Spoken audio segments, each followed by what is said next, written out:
Salve, salve, galera! Começando aqui mais um Em Off, um programa de entrevistas aqui da TV Torcedores, que pede licença para tirar um pouquinho os holofotes dos personagens do jogo e a gente colocar para os profissionais dos bastidores, que ajudam a contar as histórias aqui dos jogos, das competições, de todos os eventos, enfim, do futebol e dos outros esportes. Dessa vez estou aqui com o repórter e comentarista da TNT Esportes, que tem quase uma década de casa lá na TNT Esportes. Ele já cobriu o título de Brasileirão, já cobriu final de Mundial, já cobriu Copa do Brasil e agora está cobrindo o final da Sul-Americana. Então, direto lá de Córdoba, lá da Argentina, estamos com o Rodrigo Fragoso. Fala aí, Rodrigo, como é que você está? Fala, Lucas, tudo bem? Grande abraço a você, galera do torcedores.com. Estamos aqui já na cobertura, já mergulhados, já com a credencial no jeito. Isso aqui não pode perder de jeito nenhum, inclusive. Perdeu, você não entra em mais lugar nenhum. Então fica no pescoço até quando você vai no banheiro. Quando você vai tomar banho, você acaba tirando para não molhar, né? Mas é o único momento. De resto, meu amigo, isso aqui você dorme até amarrado nele.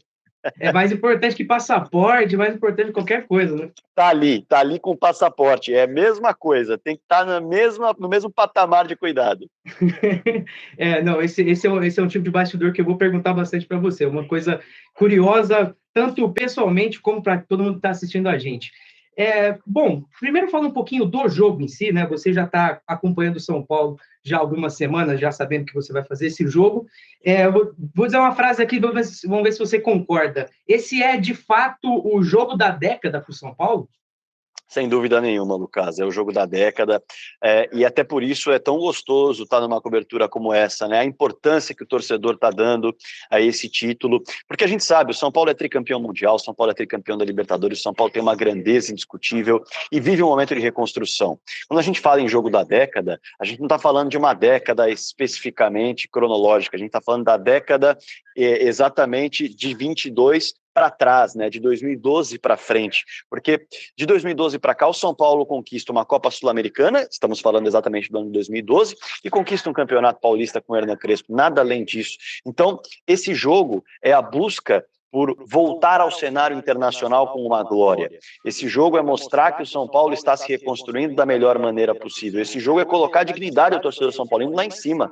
E por isso ele é tão importante, por isso ele representa tanto. Ele é mais do que uma taça da Copa Sul-Americana. Ele é basicamente o selo de que Rogério Ceni, como treinador do São Paulo, é segredo para sucesso. Rogério Ceni, como treinador do São Paulo, pode, num período de vacas magras, alcançar êxito. E, claro, voltar a levantar uma taça importante. Isso mexe com o torcedor, isso mexe com o clube, isso faz com que o torcedor se sinta mais orgulhoso de vestir a camisa, né? Porque isso é muito importante. Quando a gente fala em observar justamente o comportamento do torcedor, a gente fala muitas vezes em olhar para as crianças, porque depois de criança, geralmente o torcedor não muda de time. Depois que ele passou de uma certa idade, ele acompanha. Agora, quando ele é criança, ele olha o rival, ele torce para um, mas ele olha o rival está ganhando título aqui, título ali, ele fala, eu não quero esse daqui, eu quero aquela camisa lá.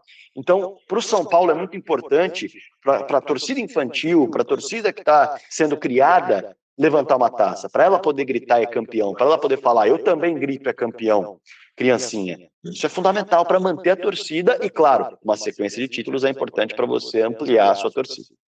É uma boa perspectiva em relação da frase que fala, né? Que um time grande vive de títulos, né? É um bom jeito de você pensar nisso também, né? Vive de títulos porque também você precisa renovar a sua base de torcedor, manter ali a chama da torcida acesa. É realmente um bom ponto.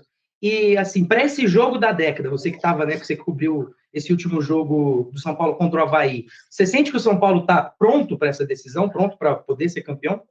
Sinto que o São Paulo está pronto para encarar uma decisão. São Paulo vai ter uma dificuldade aí, né? Que é justamente a dificuldade de jogar fora de casa. Essa dificuldade é algo que pegou na temporada inteira. O São Paulo tem 9 vitórias jogando fora de casa em toda a temporada, Lucas. É um número muito baixo. E a gente está falando, claro, de partidas como visitante. Quando a gente fala em final de Copa Sul-Americana, é campo neutro? Mas é longe do Morumbi. Então, isso já pega um pouco em termos de temporada. O São Paulo escorregou longe do Morumbi. A grande fortaleza do São Paulo foi a sua casa. Só que vem um outro lado nessa história. O adversário não tem torcida. quem vai mandar no estádio é a torcida do São Paulo. E isso pode contar a favor e neutralizar um pouco essa história de jogar fora de casa. Mas se conquistar a vitória diante do Del Valle, a gente vai estar falando na 10ª vitória só, jogando longe do Morumbi. É um número muito baixo, né? Mas é um São Paulo que cresce no momento certo. É um São Paulo que vem de uma vitória por 4-0 sobre o Avaí, com o Patrick consolidando, melhorando da sua carreira, com o Luciano colocando bola na rede, jogando a moral lá em cima do próprio torcedor que confia tanto nele. A gente vem de um jogo em que o Caleri recentemente marcou, acabou com um jejum de 8 jogos, o Caleri precisava acabar com esse jejum, não foi contra o Avaí, é verdade, mas ele acaba com esse jejum, agora recentemente, e chega mais confiante, porque é importante para o jogador isso. A gente está falando de um São Paulo que tem um Felipe Alves aí, que está mais consolidado no gol. Então, alguns problemas que o São Paulo teve ao longo da temporada, algumas dúvidas que o São Paulo teve ao longo da temporada, elas foram sanadas. E o Rogério Ceni entende que o São Paulo chega com sangue e com sede para fazer história, que esses jogadores querem marcar o nome deles nessa história do São Paulo, que vive um período de vacas magras. Eu acho que tecnicamente e taticamente, a gente já sabe como o São Paulo joga, a gente já sabe o que o São Paulo pode fazer, a gente já sabe que o São Paulo tem algumas variações dentro do esquema do Rogério Ceni. Então, para mim, o São Paulo chega preparado, mas isso não significa que o São Paulo vai ganhar esse título. Do outro lado, também tem uma equipe bem estruturada, apesar de pouco conhecida, e a gente tem que destacar que o Equador tem sido a terceira força do futebol sul-americano. Muita gente olha, fica naquele padrão. Isso, nas eliminatórias, está claro, e quando a gente olha também para os campeonatos de clubes, a gente também percebe o Independiente Del Valle aparecendo com alguma frequência. O Barcelona de Guayaquil, no outro dia, estava na semifinal de Copa Libertadores da América. Então, o Equador hoje já se estabeleceu como terceira força do futebol sul-americano. Então, olho aberto. Está preparado? Tá, mas é um jogo difícil para o São Paulo. Aquela coisa que o São Paulo, justamente, né, parece estar pronto para poder enfrentar um adversário forte numa final, né? Eu fiquei curioso com uma fala que você falou, Rodrigo, que você acredita que esse é o melhor ano da carreira do Patrick, até mais do que quando ele estava jogando ali no Inter, naquele penúltimo ano dele no Inter, quando ele estava jogando meio aberto e estava participando bastante do gol. Você acha que... por que você acredita que é o melhor ano da carreira do Patrick? Eu gosto muito de observar a importância do jogador para o time e também os números individuais que ele entrega, porque eu acho que é isso que faz a temporada de um jogador, a questão coletiva e a questão individual. Quando a gente olha para o coletivo do São Paulo, a gente não imagina o Patrick fora do time em momento algum. A gente entende que o Patrick é, de fato, o principal reforço da temporada do São Paulo. Ele é o melhor nome, o nome que mais se encaixou. E a expectativa não estava tanto nele, a expectativa estava mais no Nicão, por exemplo, que foi disputado por Flamengo, o Palmeiras estava de olho, muita gente queria o Nicão chegou e não se estabeleceu. Quem se estabeleceu de fato foi o Patrick, e se estabeleceu com assistências e com gols. Em participações diretas em gols, é o melhor ano da carreira do Patrick até agora, e a temporada nem acabou. Então, além de tudo, ele chega marcando um golaço depois da partida contra o Avaí. Um baita golaço de voleio. Então, na minha visão, o Patrick é o melhor reforço do São Paulo na temporada, já se consolidou dessa forma, tanto individualmente quanto coletivamente, porque, além de tudo, é um jogador que pode atuar por dentro, liberando mais o Reinaldo, que é uma peça importantíssima para o ataque do São Paulo, até porque o Patrick cai pela esquerda muitas vezes para atuar aberto, mas ele pode cair também como um homem que vai construir por dentro. Então, dentro da variação do São Paulo, ele atua em diversos momentos do jogo. E é um jogador que fisicamente, muita gente questiona, até pelo biotipo, a sensação de ser um jogador gordo, e ele já respondeu sobre isso, já falou que quanto mais gols ele marca, mais assistências ele dá, ele fica mais magro. Dá para dizer, Lucas, que ele chega fininho para essa final. Não, e eu acho que o Patrick, ele é um cara que é bastante representativo daquilo que você falou, né, Rodrigo, do São Paulo crescer na hora certa, né? Um cara que ele estava ali buscando o seu espaço como titular nos primeiros meses do ano, e ele foi crescendo conforme vieram as decisões, né? Na Copa do Brasil ele fez gol contra o Palmeiras, jogou bem contra o São Paulo também, foi meio que a surpresa, de certa forma, na escalação, entrando no lugar do Luciano, né? Contra o São Paulo, e ele é de fato um cara que cresceu bastante junto com o time. Outros caras que eu queria saber da sua opinião, que cresceram também nessa hora certa para o São Paulo, pelo menos mantiveram uma regularidade, foram o Luciano e o Reinaldo, né? Você acha que são caras para o torcedor do São Paulo, entre aspas, contar nessa decisão? São, né? E é interessante você citar esses dois. Veja como é curioso, né? A gente observa um Luciano que passou por vários clubes ao longo da carreira, mas onde ele mais se sente à vontade, onde ele mais se sentiu identificado, foi no São Paulo. Hoje o torcedor do São Paulo, e eu acompanhei muitos jogos no Morumbi ao longo desse ano, o torcedor do São Paulo, quando ele sente um momento difícil no jogo, ele muitas vezes não grita o nome do São Paulo, ele não canta uma música que envolva o São Paulo, mas ele grita, Luciano. Porque o Luciano, ele tem um pouco de torcedor dentro de campo, ele tem um pouco da raça, da pegada, da vontade, da marcação, pressão que o torcedor gosta de ver, de se jogar na bola quando necessário, de fazer o que tem que fazer para a bola entrar. E o Luciano entrega, ele entrega, justamente, saindo da área. A gente vê o Luciano fazendo gol, mas a gente vê o Luciano aparecendo, como o próprio Rogério disse, quase como um volante, muitas vezes na construção, auxiliando na saída para dar apoio para os meio-campistas e depois disparar para frente quando a bola já chegou à linha de fundo, que vai vir cruzamento. Então, ele tem essa capacidade de construir e de finalizar. E o outro nome que você citou também é muito identificado, que é o Reinaldo, né? O Reinaldo é um cara que viveu um período difícil no São Paulo, já tem anos e anos no Tricolor, nem me recordo quando que ele chegou agora exatamente, mas a gente está falando de uma trajetória muito longa. Ele foi entrevistado agora na TNT Esportes. É uma trajetória em que ele viveu os períodos de vacas magras, viveu as disputas contra o rebaixamento e viveu justamente a dor do torcedor são paulino de não sonhar com títulos na temporada, de entender que não dá para chegar, de perceber que o time não conseguiu ganhar forma, de trocas de técnicos atrás de trocas de técnicos, alguns perdidos para seleções, como foi o caso do Balsa, como foi o caso do Osório, e outros perdidos por questões da diretoria, como foi o caso do Diego Aguirre, como foi o caso do Cuca. Então, o próprio Rogério Ceni, que deixou o clube na sua primeira experiência, tinha um time montado e venderam vários jogadores da base que eram importantes para o time titular, e o Rogério não conseguiu reestruturar a equipe, foi mandado embora. A culpa era mais da diretoria do que dele. Então, o Reinaldo viveu... Rolou uma sacanagem com ele. Né? O Rogério, há quem diga que não consegue nem ouvir muito o nome Leco perto dele. Então, assim, foram tantos momentos difíceis que o Reinaldo pegou e ele seguiu sendo um lateral com regularidade. Claro, a idade vai chegando, as costas vão ficando mais difíceis de cobrir, isso é super natural para qualquer lateral. Mas o Reinaldo é imprescindível quando você precisa jogar com alas, quando você precisa jogar com caras que estão abertos justamente com o objetivo de atacar e você dá cobertura atrás. E o próprio Rogério já testou isso. O próprio Rogério já trabalhou com o Rafinha como terceiro zagueiro, por exemplo, soltando o Reinaldo pela esquerda, Léo pelas costas, e está tudo bem. O Reinaldo vira uma grande arma, é praticamente um meia pela esquerda. Então, é um cara que merece uma conquista de título desse tamanho pelo São Paulo, por acreditar tanto nesse clube, por se identificar tanto com esse clube e por passar por tantos momentos difíceis com esse clube. Realmente, uma trajetória bastante longa do Reinaldo no São Paulo, teve empréstimo dele para Chapecoense, para tudo mais, então, realmente é um cara que, desse elenco, é um dos caras que deve estar mais ansioso, então, ele é um dos caras que deve estar mais ansioso para poder conquistar um título, né? E você estava falando, né, um pouco do Rafinha, jogar, né, como zagueiro, e liberar o Reinaldo, pensando um pouquinho mais no jogo do sábado, como é que você vê esse duelo? Que não sei se você concorda comigo na minha análise, mas o São Paulo é um time que acelera bastante o jogo para tentar atacar. E o Independente Del Valle, por toda a escola que tem, é um time que desacelera um pouco o jogo, né? Um pouco mais de posse de bola, tenta manter o controle do jogo. Como é que você vê esse embate assim de quase filosófico de ideias assim do São Paulo e do Del Valle?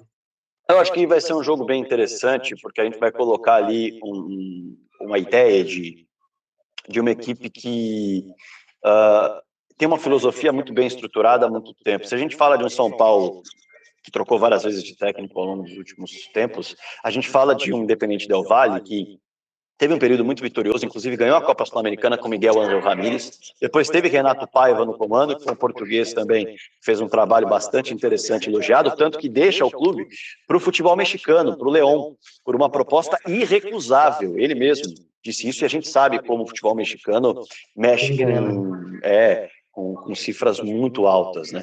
E aí, o Del Valle mostra a sua questão de filosofia, de identidade, de DNA, e vai buscar o Anselmi, Anselmi não era alguém novo para o Del Valle. O Anselmi era o auxiliar naquela conquista de Copa Sul-Americana do Miguel Ángel Ramírez. Então é um técnico que conhece a base, é um técnico que conhece a identidade, é um técnico que conhece o DNA do clube. Apesar de ser um clube sem torcida, é um clube com muitos processos e com, como você bem disse, uma filosofia muito bem estruturada de jogo.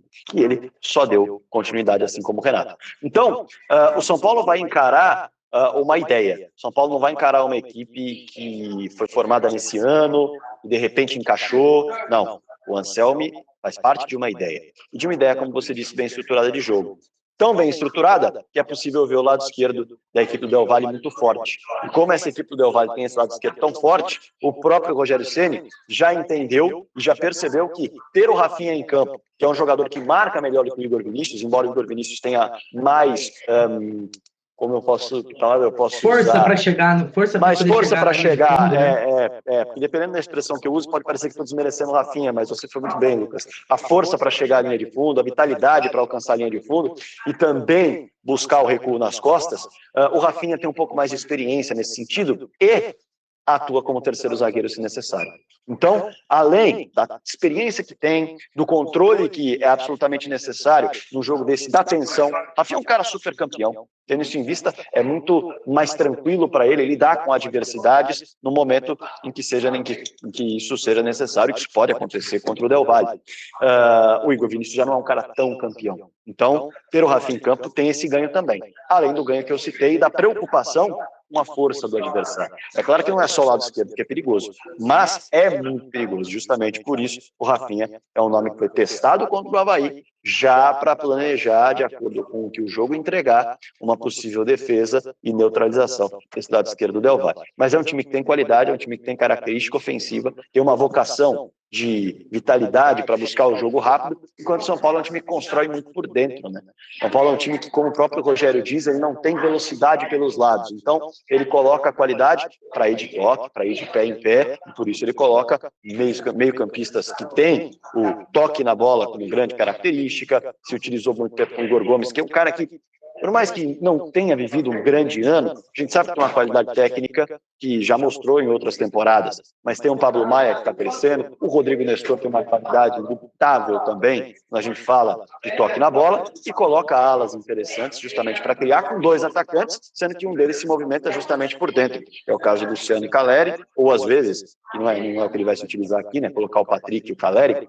Ele deve se utilizar com o Patrick, além do Luciano e do Caleri, mas sempre um dos atacantes ajuda no apoio do meio-campo para construir de pé em pé. E é assim que o São Paulo funciona. Não é na base do jogo de profundidade, não é na base do lançamento. É no pé em pé para buscar os alas na linha de fundo, com cruzamento ou com corte para dentro para localizar os dois atacantes que ele coloca em campo.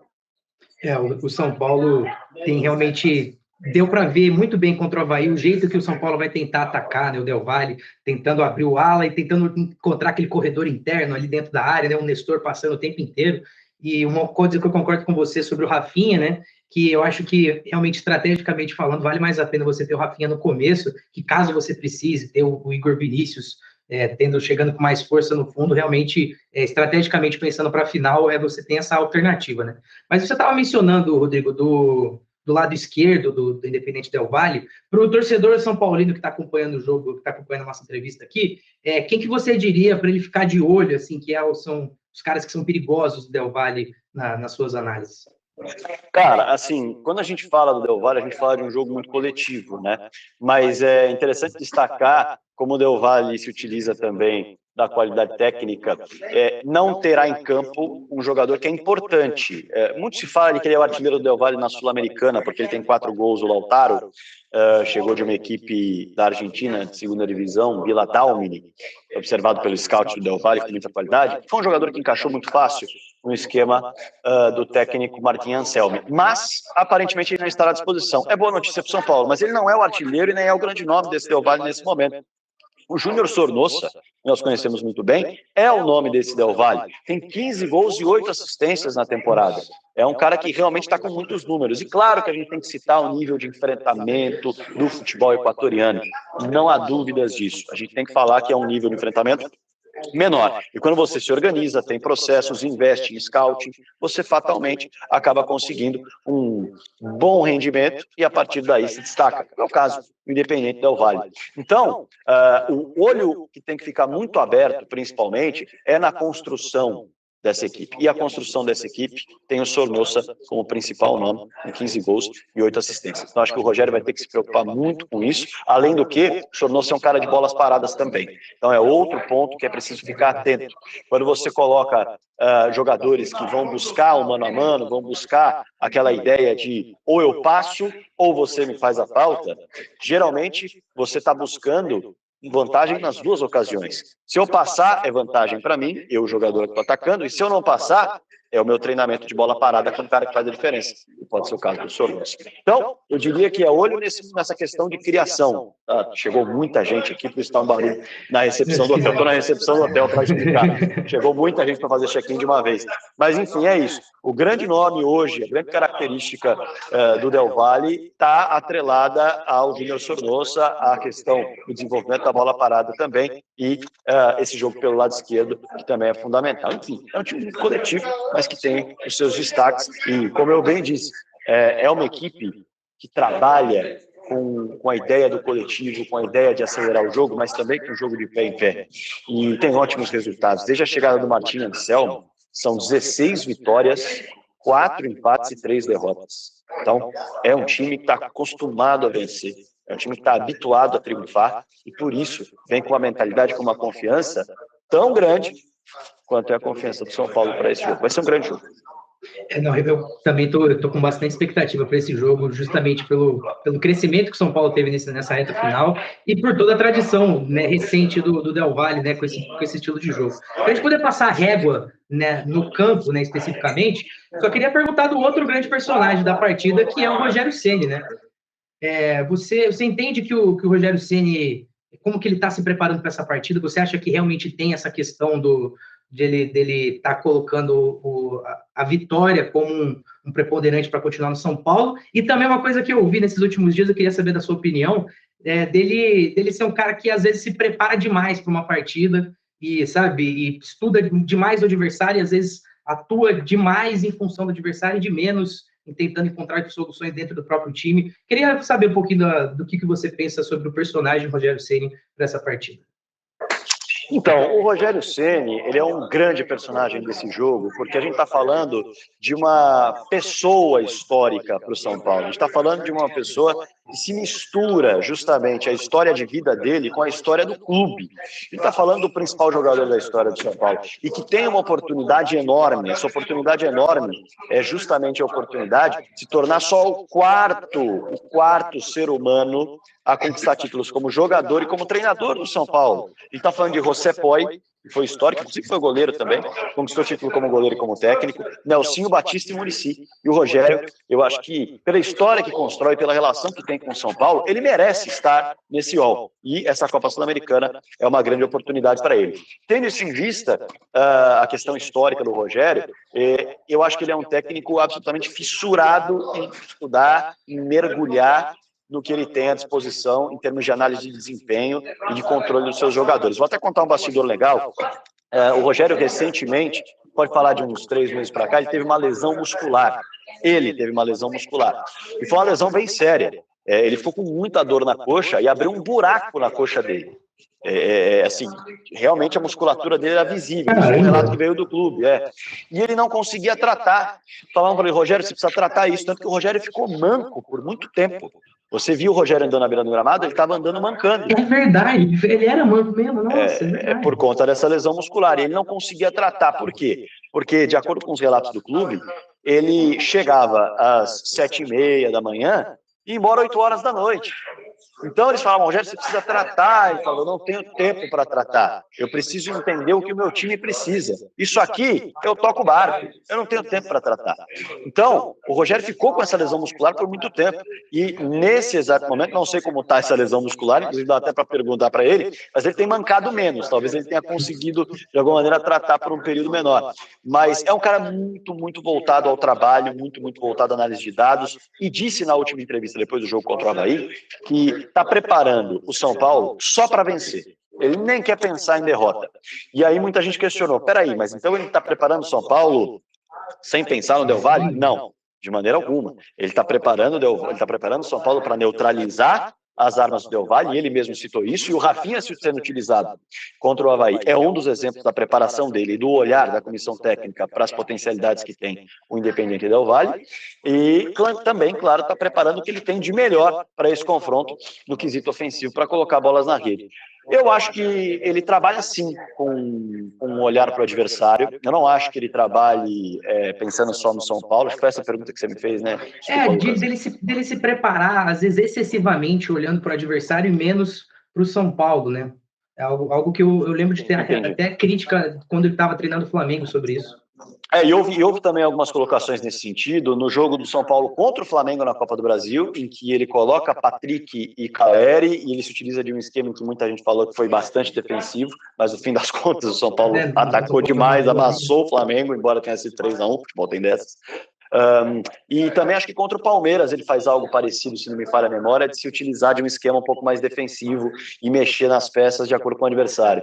É um perfil de um treinador que olha para o elenco que tem e entende que o elenco dele não tem grandes diferenciais. Claro que ele nunca vai falar isso, mas o elenco dele não tem grandes nomes que vão simplesmente se impor individualmente ao adversário. Então a força do São Paulo está no coletivo. Se a minha força está no coletivo, eu preciso tentar trabalhar para que esse coletivo trave o adversário. E na sequência eu coloco o meu jeito de jogar e coloco a minha imposição. Porque se eu tenho um time como o time do Flamengo, por exemplo, que tem 2 times muito fortes, é difícil você se utilizar de estratégias para travar o adversário, porque o adversário fatalmente vai jogar te dando a bola, fatalmente vai jogar tentando trabalhar no seu erro. Agora o São Paulo não. O São Paulo, se você olhar a tabela do Campeonato Brasileiro, o São Paulo hoje nem está entre os 10 primeiros colocados. Se não me falha a memória, no fim da última rodada, com a vitória do Avaí, não sei se ele chegou a bater 9º colocado, mas ele inicia a rodada fora dos 10 primeiros.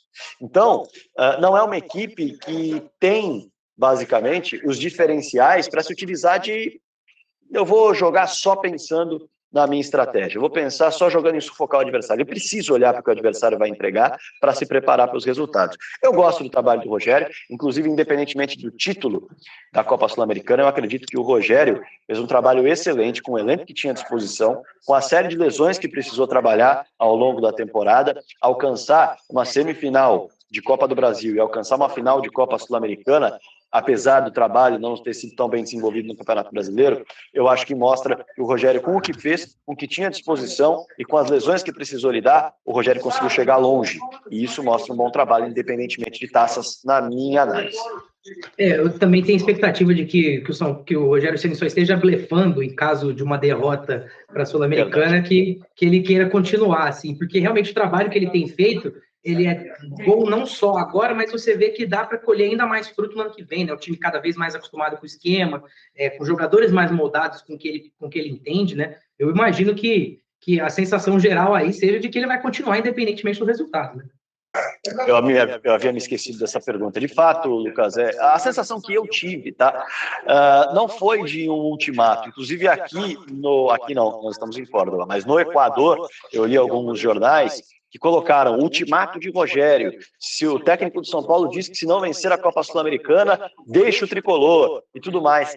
E eu acho que a interpretação foi equivocada disso naquele momento. O que ele estava querendo dizer é que ele não liga justamente para a questão do que vão pensar do trabalho dele. Ele sente que ele está entregando tudo que ele pode. E se o São Paulo acha que não é o melhor, ele está à disposição, ele deixa o cargo na mesa ali, sem multa rescisória e sem nada, depois da Copa Sul-Americana. Porque o Rogério também sabe que o futebol brasileiro, não só o brasileiro, o futebol como um todo, em algumas raras exceções, ele está atrelado aos resultados. A análise de trabalhos muitas vezes está atrelada aos resultados. Então, ele entende que, bom, se o São Paulo falar que vice-campeão da Sul-Americana não é o suficiente, não tem problema, eu dei o meu melhor, meu cargo está aqui à disposição. Se eles acham que não serve o meu trabalho, eu vou embora depois da final. Eu não acho que ele disse que se ele perder a final, ele vai embora. Eu interpretei de outra maneira, tá, Lucas? Eu interpretei dessa forma. Se a diretoria acha que meu trabalho não vale, se eu for campeão, em algum momento ela pensar isso, aqui, ó, sem multa rescisória, sem nada, eu tô indo embora. Fica à disposição, eu dei o meu melhor. Eu não acho que foi se eu perder, eu tô fora. Eu não vejo dessa maneira. Não, a interpretação é interessante, acho que faz bastante sentido, até pensando que é o Rogério Ceni no São Paulo, né? Não é tão simples assim ele deixar um trabalho que é claramente que você pode analisar do jeito que você quiser, assim, com resultados, mas é um trabalho bom. Você chegar em semifinal, em 2 finais num ano, ele é um trabalho bom, independentemente do que aconteceu. Essa é a minha opinião também. E o Rogério tem um sonho de trabalhar na Europa. O Rogério tem esse sonho de trabalhar na Europa. Então, hoje, ele vive num clube de grande porte do futebol brasileiro. Pode falar de um grande clube do futebol sul-americano. Se ele deixar o São Paulo, ele vai trabalhar onde que seja o próximo passo? Naturalmente, ele deu a entender que o próximo passo para um técnico que quer treinar na Europa, ele falou isso, o passo seguinte para um técnico que quer treinar na Europa é a seleção brasileira. Claro, tem vaga no Palmeiras hoje? Não tem. Tem vaga no Flamengo hoje? Não tem, que são times que estão disputando tudo há alguns anos, já muito bem estruturados. O São Paulo está se reestruturando, ele já tem uma base montada, ele já tem alguns nomes de Cutia chegando, ele fez algumas contratações, como foi o caso do Galo, como foi o caso dos Nahuéis, a gente pode dizer que é o Bustos de Pevarese, e vai certamente trabalhar, já renovou o seu contrato, certamente vai trabalhar para na próxima temporada ser um time ainda mais forte, que tenha menos dificuldades fora do que em casa. E eu acho que dependendo do que ele entregar, pode ser mais um passo para, não sei quem vai assumir a seleção brasileira, mas se em algum momento houver algum problema na seleção brasileira e o Rogério tiver uma final de Copa Sul-Americana nessa temporada, na próxima temporada, quem sabe, uma final de Paulista, um título paulista, disputar uma Copa do Brasil, estar nas cabeças do Campeonato Brasileiro, o Rogério pode ser cotado como um nome que está ali galgando para ser um técnico de seleção brasileira. Agora, se ele interrompe um trabalho no São Paulo hoje, ele vai ter que começar em outro clube. Qual outro clube? Recomeçar um trabalho? Eu acho que não é o caso. Para um técnico como o Rogério, que quer treinar na Europa, que sente que o próximo passo é a seleção brasileira, ele está onde ele tem que estar. E a gente tem o exemplo do trabalho do Abel Ferreira no Palmeiras, o quanto que um trabalho a longo prazo pode chegar, né? O quanto que pode valorizar um técnico ao mesmo tempo do que o time.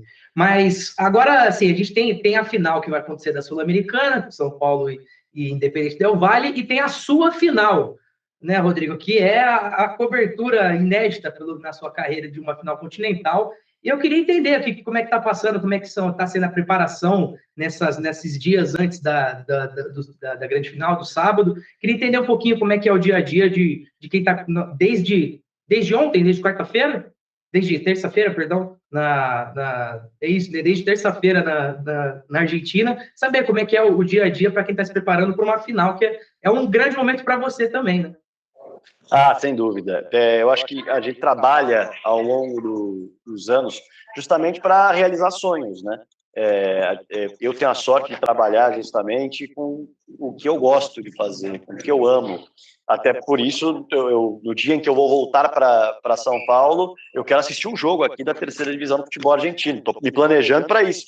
E não é trabalho, é lazer. Então, assim, é um grande sonho estar numa cobertura de final de uma competição internacional como essa. Tenho realizado alguns sonhos, realizei nesse ano ainda o sonho da cobertura do Mundial de Clubes, já realizei o sonho de trabalhar em Olimpíadas, na Olimpíada de 2016 no Brasil, já realizei o sonho também de trabalhar num Parapan fora do Brasil, que foi uma cobertura maravilhosa na minha carreira. Eu não acompanhava os esportes paralímpicos e joguei nessa cobertura e foi uma experiência gigantesca. E agora uma final continental era algo que eu sonhava há muito tempo também, porque é um título que, para quem está disputando, marca. Eu conversei com basicamente 4 torcedores aqui fora, em Córdoba, agora mesmo, bati um papo com eles, inclusive ao vivo na TNT, e você vê no olhar, conversei com um pai e um filho, o olhar do pai de emoção, de falar, meu pai me levava em todas as finais, e o meu garoto aqui, ele não conseguiu ir em final por conta da fase do São Paulo. Quando chegou na final, eu falei, eu vou te levar para essa final.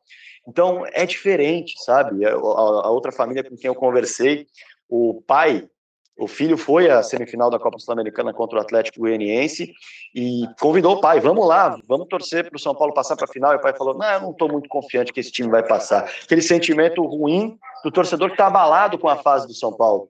E o São Paulo passa, e quando o filho chega em casa, o pai que não foi ao jogo, de surpresa avisa: estou com passagens compradas e hospedagem garantida. Então, isso mostra o quanto significa uma final continental. E você ser um dos mensageiros, porque muita gente não tem condições de vir para cá. Muita gente não tem dinheiro para comprar passagens aéreas, para passar alguns dias em outro país. E como que essa pessoa vive essa final? É por meio do meu trabalho. Ela acompanha vendo o que eu posto nas minhas redes sociais, o que eu mostro sobre a cidade, o que eu mostro sobre o dia a dia, o que eu mostro sobre o clima. A pessoa vive um pouco disso. E eu percebi isso em coberturas desse tipo. E eu me senti honrado de participar da cobertura do jogo dos últimos 10 anos do São Paulo. E eu falei, cara, eu estou muito feliz, então eu estou realizando esse sonho de trabalhar numa final continental, e poderiam ser outras finais continentais que eu ficaria tão feliz quanto, mas essa é ainda mais especial, porque para um time brasileiro, esse é o jogo dos últimos 10 anos. E eu sou uma das pessoas que vai contar para muita gente que não vai poder estar aqui o que foi e o que será, por enquanto o que será, e depois o que foi esse jogo. Será que foi de fato o jogo dos últimos 10 anos? Será que o São Paulo de fato saiu da fila? Ou será que foi mais uma dor que o São Paulino vai encarar para tentar fazer mais uma cicatriz ali e se reerguer? Eu vou contar essa história. Então é maravilhoso poder estar aqui. E você está contando essa história agora e vai poder contar essa história para o resto da sua vida, né? Eu imagino que o que deve rolar de história, por exemplo, como rolou no Mundial, o que vai rolar aí, né? É coisa para você contar no ar, fora do ar, para amigo, para chefe, para colega de trabalho, enfim, acho que é muita história realmente para contar, deve ser uma coisa bastante prazerosa. E você estava falando, né, dessa responsabilidade de você passar, o cara que vai, o mensageiro desse grande momento, e como é que essa responsabilidade ou essa pressão, ela impacta, influencia na sua preparação para a final, de fato, assim? Ela impacta, eu diria, em termos, ela não impacta emocionalmente, dá para dizer assim, porque eu fico muito feliz, fico muito contente, mas eu não lido muito com uma pressão, eu lido com uma responsabilidade alegre e que empolga, e que anima. É aquela história, né? Tem jogos, tem vários jogos de futebol, mas tem alguns que todo jogador quer jogar. E eu acho que para nós que trabalhamos com futebol, a gente quer cobrir todo tipo de jogo, quer estar em todo tipo de jogo, mas tem alguns jogos que todo mundo quer estar. E esse é um deles. E aí é aquela empolgação clássica. Agora, em termos de preparação, o impacto, ele envolve muito mais uma questão de pensar na logística, se a gente for falar de uma maneira mais fria, né? A questão de logística. Então, a gente está muito habituado. Pô, Allianz Parque, o que a gente faz? Já sei o que eu vou fazer. Eu saio da minha casa tal hora, vou para a TV tal hora, ou eu vou direto para o Allianz Parque tal hora, vou chegar na área de imprensa, já sei onde é a área de imprensa, já sei onde eu vejo o jogo, eu já sei todos os caminhos. Não é Morumbi, eu já sei o que eu vou fazer, eu vou sair, vou para o Morumbi e tal, você já sabe tudo de Neoquímica Arena, de Morumbi, de Vila Belmiro, de Allianz Parque, de Bragança. Agora, quando você vem para uma cobertura como essa, você tem que se preparar para estar num ambiente que você não conhece, para falar uma língua que você não está acostumado. Eu falo espanhol, mas é diferente você falar espanhol em aulas e você vir para um país, uma cidade do interior do país, que já tem um sotaque diferente, e precisar se comunicar, e precisar entender o que as pessoas falam para você. Aqui mesmo, no momento em que nós fomos retirar as credenciais, nós pedimos um Uber. O Uber não é regulamentado em Córdoba, diferentemente do que acontece em São Paulo. Então, o próprio Uber já virou e falou: não posso encontrar vocês na porta do hotel. Ué, pode encontrar na porta do hotel? Como assim? Não, me encontra em outro lugar, tal. E depois ele explicou, ele falou: na porta do hotel tem muito táxi, e aí eles acabam denunciando ou acabam partindo para briga. Então, assim, você vai vendo que a logística tem que ser mais bem preparada. Pô, então eu tenho que sair mais cedo, eu vou ter que sacar dinheiro para pagar táxi, porque muito táxi não aceita cartão. Então você tem que se preocupar com esses detalhes, assim como você tem que se preocupar em planejar exatamente onde vai ser a entrevista. Pô, vai ter uma entrevista do São Paulo que vai ser no hotel ou vai ser no estádio? Preciso ver qual que é a distância de cada um, preciso ver se a internet vai funcionar. Tem Wi-Fi? Eu preciso levar a internet própria? Então a logística, ela tem um impacto muito grande na nossa preparação. Estou eu e o Caio Cruz, que é o repórter cinematográfico aqui, trabalha comigo há 10 anos também. Eu digo que é meu segundo casamento. Ele está aqui. Estou casado com a Camila, mas ele é meu segundo casamento, porque muitas vezes eu passo mais tempo com ele do que com ela. E aí, no fim das contas, a gente tem que sentar e falar: não, vamos planejar o dia de amanhã, não só o conteúdo, mas Que hora que a gente tem que sair? Que hora que a gente tem que acordar? Vamos dar uma olhada no Google Maps. A gente vai de táxi ou de Uber? No aeroporto não tem Uber. A gente tem que pegar táxi, então a gente tem que ter dinheiro, precisa sacar. Onde nós vamos sacar? Onde tem caixa eletrônica? Isso já impacta também na questão de logística. E em termos de conteúdo, impacta no sentido de uma preparação ainda maior, né? Então a gente acaba tendo que olhar para o jogo de uma maneira mais extensa. Quando a gente vai se preparar para um jogo de São Paulo, para um jogo do Palmeiras, do Corinthians, de Santos, no Campeonato Brasileiro, a gente já tem um histórico mental já gravadinho de tudo que está acontecendo. Agora, quando a gente vai para uma final continental, a gente já tem que olhar para o histórico da competição, para o histórico do time em competições internacionais, a gente tem que olhar para um time adversário que a gente não está habituado. Então a gente já tem que se preparar, dar uma olhadinha, deixa eu dar uma olhada no futebol equatoriano, deixa eu ler jornais equatorianos, deixa eu ver como que esse time está funcionando, deixa eu assistir alguns gols desse time pelo menos, já que eu não tenho os jogos inteiros para assistir, deixa eu falar com algumas pessoas que acompanham esse time com maior regularidade para entender como ele joga, como ele funciona. Tudo isso impacta em termos de tempo de preparação. Então se eu me preparo digamos assim, 3 horas para trabalhar num jogo de Campeonato Brasileiro, quando a gente fala de Copa Sul-Americana, eu já pego pelo menos umas 6, 7 horas em uns 2 dias, 3 dias antes, para ver tudo com calma, anotar, organizar tudo e pensar quais são os conteúdos que eu posso produzir aqui que sejam interessantes para o torcedor de São Paulo. Não, muito interessante, né? Pensar que o impacto também da logística, né, no seu trabalho, né? Que realmente não é só pensar no conteúdo, na informação que você tem, mas em como que você vai chegar nos lugares. Isso é uma coisa que no jornalismo não se fala muito, não se pensa muito, porque quando você vê, a pessoa já está na frente da câmera, a matéria já está escrita, mas tem essa questão da logística, não só da preparação da informação em si, né? Mas em questão de logística, também uma questão curiosa que eu fico com a sua situação aí, e acho que até em outros eventos que você cobriu, que é fazer a cobertura de um evento que a sua emissora não tem direitos de transmissão. Isso muda muito, rola uma concorrência, os caras que têm a transmissão saem na frente, como é que é essa experiência específica? Muda muito, muda muito. Assim, em relação aos colegas de trabalho, a galera de outros veículos, pelo menos, né, eu trabalhei sempre na imprensa esportiva, nunca trabalhei em outras áreas da imprensa, né? Mas a galera se ajuda muito, a galera joga muito junto. Essa questão de ter direitos ou não é algo que fica um pouco de lado. Porque a questão dos direitos de transmissão, ela envolve justamente a transmissão e alguns benefícios que aparecem aqui na credencial. Então, assim, eu não posso virar, e até por uma questão ética, virar e falar assim, não, vou tentar fazer algo que eu não tenho direito. Eu estou infringindo uma regra, isso não faz sentido. Mas muitas vezes a gente se ajuda assim, nós estamos numa cobertura. E às vezes você numa cobertura fica mais tempo fora do hotel e você não tem onde carregar a bateria de câmera, por exemplo. Você está com 4 baterias de câmera ali, gastou uma, entrou ao vivo, gastou outra, tal, não sei o que, você está quarta bateria usando, a bateria está acabando, você chega para alguém que tem a sua câmera também e fala, pô, cara, tá acabando a bateria aqui, será que a bateria sobrando, cara? Pô, peraí, tenho sim, te empresta. Assim como às vezes o cabo do microfone tá dando problema, você pega um segundo cabo, mas esse segundo cabo não tá funcionando por algum motivo, pô, peraí. Galera, alguém consegue emprestar um cabo de microfone? Cara, todo mundo levanta a mão, porque a galera se ajuda, a galera entende que tá todo mundo ali trabalhando e, pô, por que não ajudar? Mas a questão de ter direito de transmissão na cobertura influencia pelo seguinte fato, quando você tem direito de transmissão, você vai estar no gramado, você vai ter posições para fazer entrevistas que quem não tem direito não tem. Digamos que a logística fica um pouco mais fácil, tá? Porque você tem benefícios nesse sentido, porque você pagou por esses benefícios. Você tem os direitos de transmissão, você pagou caro para poder ter algumas entrevistas exclusivas, para poder ter uma posição melhor, para poder colocar uma câmera no gramado. Tudo isso influencia. Tudo isso influencia. Quando você não tem, você, de modo geral, cobre mais os arredores. Então, você olha fundamentalmente para, pô, como é que está a cidade? Vamos lá, deixa eu fazer uma entrada ao vivo aqui no centro de Córdoba e ver se tem São Paulino. Você fica ali meia horinha, 40 minutos, vê se passa, pô, passou, você chama, posso conversar com você? Pô, conta como é que tá a logística, como que você veio para cá, aquela história que eu contei recentemente, e você vai descobrindo grandes histórias, assim como você vai cobrir os arredores não pode ser impedido de cobrir. Então, no dia do jogo, você vai lá e mostra batucada, mostra que a galera tá comendo, porque nós estamos aqui em Córdoba, se lá no Brasil a galera vai e mete um lanche de pernil, aqui vão comer o quê? É uma curiosidade que o torcedor pode ter. Aqui vão comer choripã. Ah, o choripãozinho, pô. Muita gente pode tomar. O que é choripã? Eu vou contar. Entendeu? Eu vou lá e faço uma matéria mostrando. Pô, a galera bebe uma cervejinha fora do estádio, quem tem idade para isso lá no Brasil.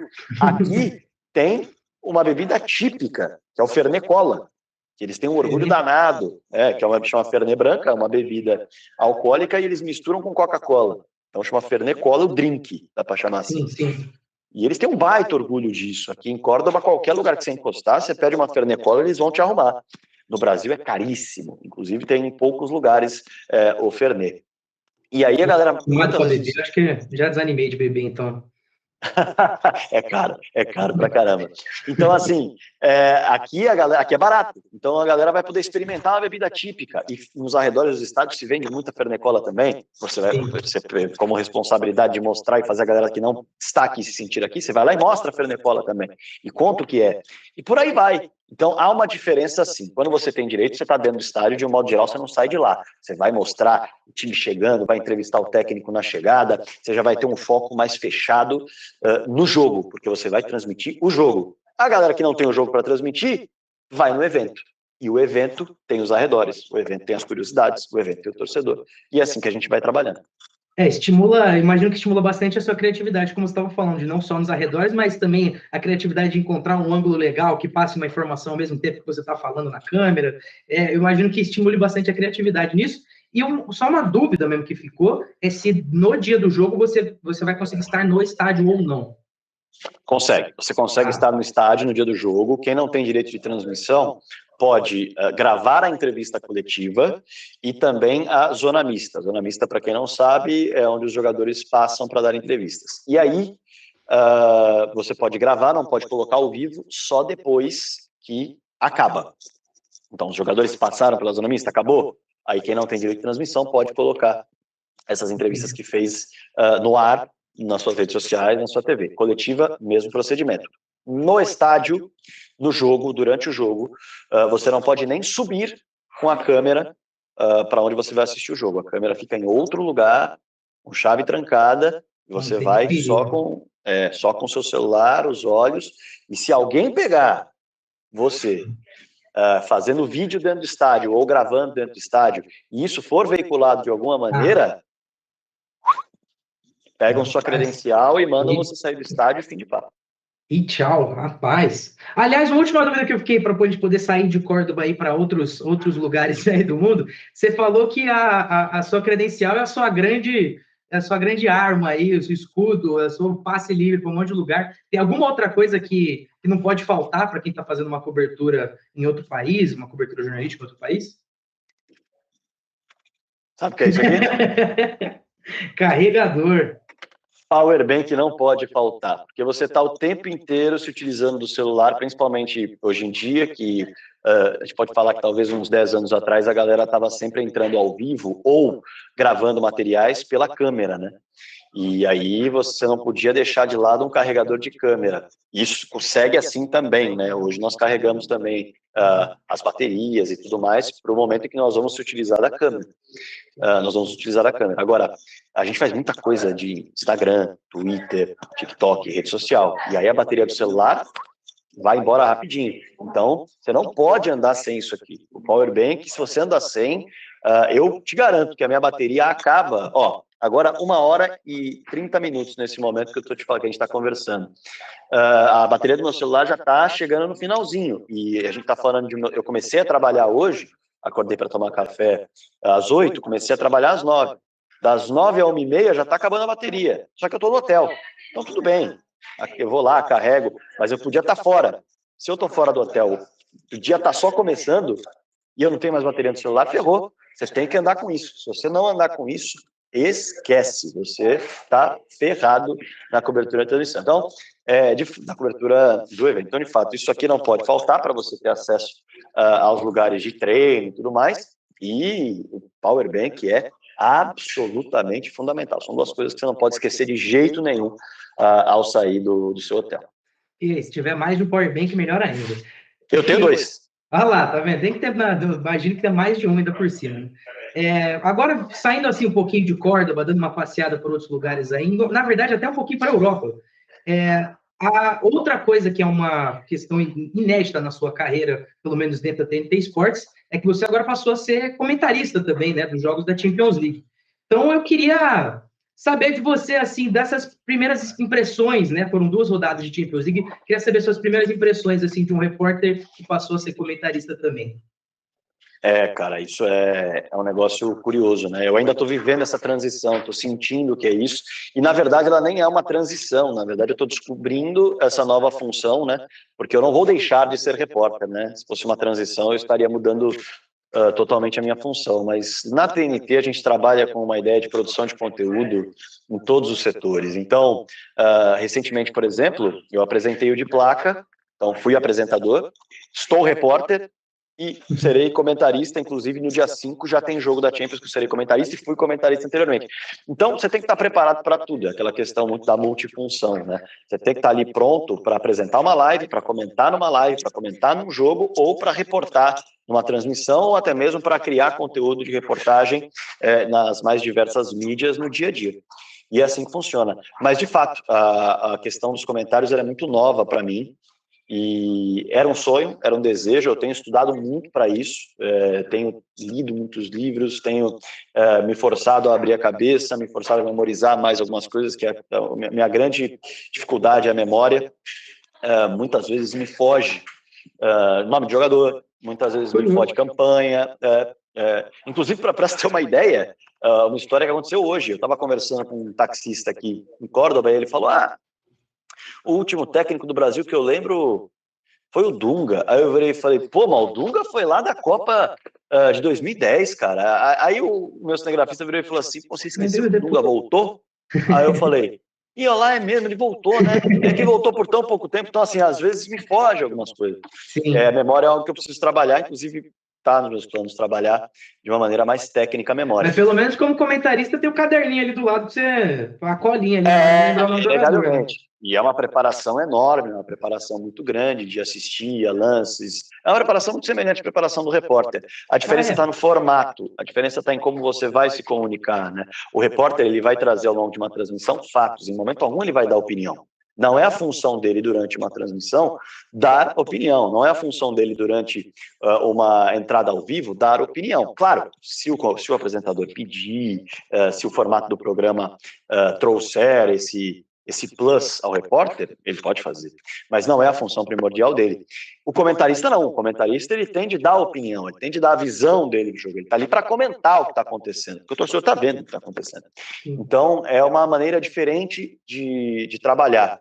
Mas eu tenho gostado muito, tenho me divertido muito, já virei piada na TNT, porque eu uso uma lousa grande para deixar os esquemas táticos bem posicionados na minha cara. Então, já o Vitor Lopes já fez vídeo nas redes sociais, já falou, pô, o cara uma olhada depois. Já tem um espaço pequeno e o cara quer pôr uma lousa aqui, já me fez. É um espaço pequeno que você tem gravado? É uma cabinezinha assim? É uma cabine muito pequena, cara. Assim, para você ter uma ideia, se eu fosse calcular aqui para você, basicamente, onde eu tô, se eu ficasse um pouco para cá, do lado esquerdo aqui, colocaria uma cadeira bem junto a essa cadeira que eu tô, lado a lado, né, bem pertinho aqui, e esse é o espaço. A gente está falando de espaço de 2 cadeiras com 2 TVs na frente, espaço para mesa de som, microfone, e aí você tem ali um espaço para colocar talvez 2 cadernos, 3 folhas, eu meto uma lousa ali e um caderno. Então é um espaço pequeno, você tem de saber administrar também aquilo que você leva, senão você se perde. Então você tem que organizar bem as informações, aquilo que vai ser útil no confronto, para você comentar. Se você não se organizar, você vai com 5, 6 folhas de papel, você não vai falar nada. Até você entender até você lembrar de tudo que você olhou, que você estudou, que você analisou, já passou o time. Então você tem que saber não só estudar muito, mas entender o que vai ser fundamental para você na transmissão e de acordo com o que o jogo está pedindo, você vai usar. Eu costumo dizer, e isso ficou muito claro para as transmissões de futebol que eu fiz como comentarista, eu costumo dizer que de tudo que a gente prepara para o jogo, de todos os dados que a gente separa, de todos os olhares que a gente tem, de tudo que a gente tira de insight e deixa ali pronto no papel, a gente usa 10%. Os outros 90% não vão ser usados. Os outros 90% não vão ser usados. Porque se você for colocar tudo que você estudou, um narrador não narra. Você vai ficar falando você o tempo inteiro ali, né? Exatamente. Então, você tem que saber encaixar a informação que importa naquele momento, você tem que saber encaixar o comentário que vai fazer sentido naquele momento que o jogo está pedindo. É isso que você tem que saber fazer. Então, estudar muito e não se frustrar que você estudou bastante e só usou 10% daquilo que você estudou, mas saber sair satisfeito e contente que aqueles 10% que você usou fez a diferença na transmissão para quem estava assistindo. É quase como um seguro, né? Tipo assim, bom, se eu precisar de mais informações, aqui eu tenho, né? Ah, putz, aconteceu alguma coisa, se eu precisar dar mais informação. Mas cai a luz no imagino, estádio, Lucas. Putz, meia hora de jogo parado. Tem que dar informação. Aí meia hora de jogo parado, amigo, aí você usa 100% do que você tem. E aí você já vai falando da história do time, vai falando do retrospecto, vai falando de quem faz a diferença, uma história curiosa que você separou, e vai indo, e vai indo. Aí você se utiliza. Mas se você não tem isso, você se ferrou. Vai ficar repetindo? O jogo tá parado aí por falta de luz, 0-0, já a bola volta a rolar em Córdoba, e, bom, e nesses Jogão, primeiros né? minutos aí? Não, você tem que saber, Córdoba, que é uma cidade que, aliás, está respirando futebol. Estou dando um exemplo, né? Nós não vamos transmitir o jogo, mas é uma cidade que está respirando futebol. Tem o Belgrano, que acabou de subir para a primeira divisão, foi uma grande festa nessa semana na cidade. Aliás, outros pontos estão fazendo, porque a cidade respira futebol. O Instituto, que é um time de Córdoba, está para subir também de divisão, vai entrar no torneio reduzido, vai ser mais difícil, mas foi o segundo melhor nos pontos corridos na segunda divisão. O Tajeres está em busca de uma vaga na Copa Libertadores. Então, Córdoba, que é uma cidade apaixonada por futebol, está vivendo um momento em que vários torcedores estão animados. E, claro, tem muitos torcedores que vieram para cá. Os ingressos não foram vendidos somente para torcedores de São Paulo e do Del Valle. A gente consegue perceber nos arredores. São torcedores. E aí você vai indo, e vai indo. O tempo vai passando. De repente a luz voltou. Opa, voltou. E o torcedor que estava ali sem o jogo nem sentiu. Porque está trazendo coisas legais, curiosidades, informações. Você tem que estar preparado. Né? Não, inclusive, se cair energia aqui, eu tô tranquilo que qualquer coisa, se a minha internet cair, dá para você tocar aqui, qualquer coisa. A gente, eu tenho certeza, se cair a minha, você também toca. Também, vamos falando aqui. Uma coisa que eu fiquei curioso também em relação, né, o fato de você ser repórter, tá fazendo comentário também, são duas visões diferentes, duas maneiras diferentes de assistir o jogo, né? Você tá no gramado, você tá prestando atenção nos bastidores, quando você tá assistindo na televisão, enfim, as movimentações dos jogadores. Para não precisar falar qual que é a função que você gosta mais, qual que é a visão de jogo, qual que é a maneira de assistir o jogo que você acaba curtindo mais? Essa de comentarista ou a mais como repórter? Cara, passando São Paulino aqui. Não deu para pegar. Eu ia mostrar o vídeo para vocês aqui. Então, cara, é um ponto curioso, né? Eu não teria problema em falar qual função eu gosto mais, mas eu ainda não senti de fato a rotina do comentarista para entender. Mas eu adorei, estou me apaixonando por essa função. Mas em termos de visão de jogo, cara, é uma boa pergunta. Eu posso trazer um relato interessante. Eu também narrei jogos. E eu sempre tive dificuldade para analisar o jogo que eu narrava. Sempre. Porque a concentração era tão grande. E eu não estou falando que todos os narradores são assim, tá? Tô falando sim. O André Henning, por exemplo, o Jorge Igor, são caras que narram os jogos e deitam e rolam com tranquilidade para analisar. O Vitor Lopes também é um cara que acaba o jogo e ele começa a falar sobre o jogo. Eu tinha dificuldade. Acabava o jogo, não sei quem jogou bem e tal. Eu falava, não sei, cara. Porque eu estava concentrado em tentar dar emoção no jogo, em tentar mexer com o torcedor e tal. E eu citava os nomes e falava da história. E o jogo, analisar o jogo, passava por mim. Então eu não gostava de narrar. Da visão do narrador, assim. Da visão do narrador, eu não gostava. Eu gostava de narrar, mas eu não gostava da visão do narrador. A visão do repórter, de campo, ela é uma visão muito curiosa. Porque a gente está ali pertinho dos caras, a gente está vendo o que as câmeras não mostram e o que eles evitam mostrar nas câmeras.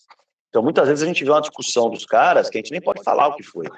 Os caras se xingaram num nível tão alto, e você começa, e aí a bola está do outro lado do campo, e você começa a reparar que os caras ainda estão se olhando, os caras ainda estão se encarando. Você fala, vai sair faísca daqui.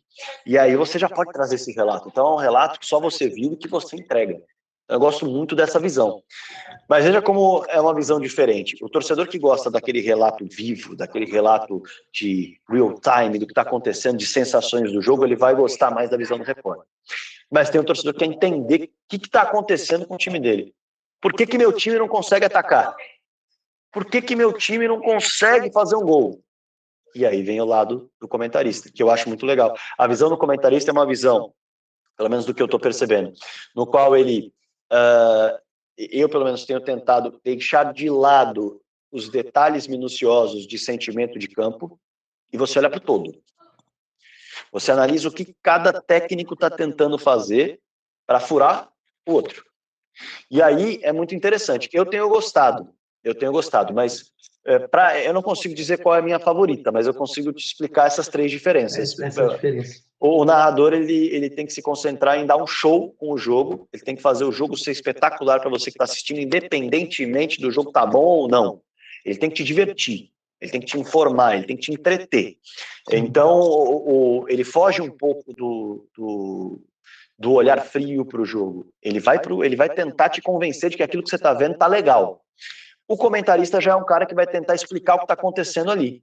E o repórter é o que vai trazer aquele detalhe que ninguém está vendo. São três visões diferentes, mas muito bacanas. Uma última dúvida que eu tenho em relação a comentário você estava falando, né, de como você tem que entender como os treinadores eles fazem para poder um vencer o outro, com as movimentações do campo. Isso envolve, assim, de certa forma, um tanto de tactiquez, né? Que não é necessariamente a linguagem que é mais audível para quem está assistindo na televisão. Como que você tem pensado para poder fazer esse meio termo, né, entre uma linguagem mais solta e também poder analisar de uma maneira mais factual, ou pelo menos mais objetiva, o que está acontecendo dentro de campo? Essa é uma dificuldade, Lucas. Essa colocação que você fez, ela é muito legal. Porque quando a gente vai para os cursos de futebol, da Universidade de Futebol, do FutiHub, Unisport, os termos que são utilizados são os termos do meio profissional. Não são os termos técnicos. Então a gente vai falar em amplitude, profundidade, mobilidade, princípios táticos, princípios operacionais, princípios estruturais. E o torcedor não tem a menor obrigação de saber o que é isso. Tem gente que até perde interesse quando começa a ouvir esse tipo de coisa, né? Exatamente. E aí é o desafio para nós, porque você precisa tentar esquecer um pouco aquilo, mas esquecer os nomes. E falar, bom, o que é isso no popular?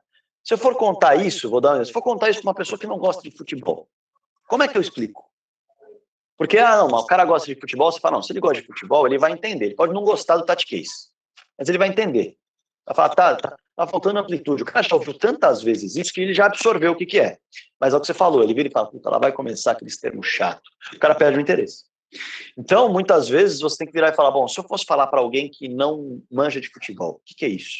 E aí você treinar a si mesmo, falar daquela maneira mais popular, para sair natural quando você observar profundidade, o jogador dando profundidade. Não chegar para você a mensagem automática para sua boca de profundidade. Não, você virar e falar.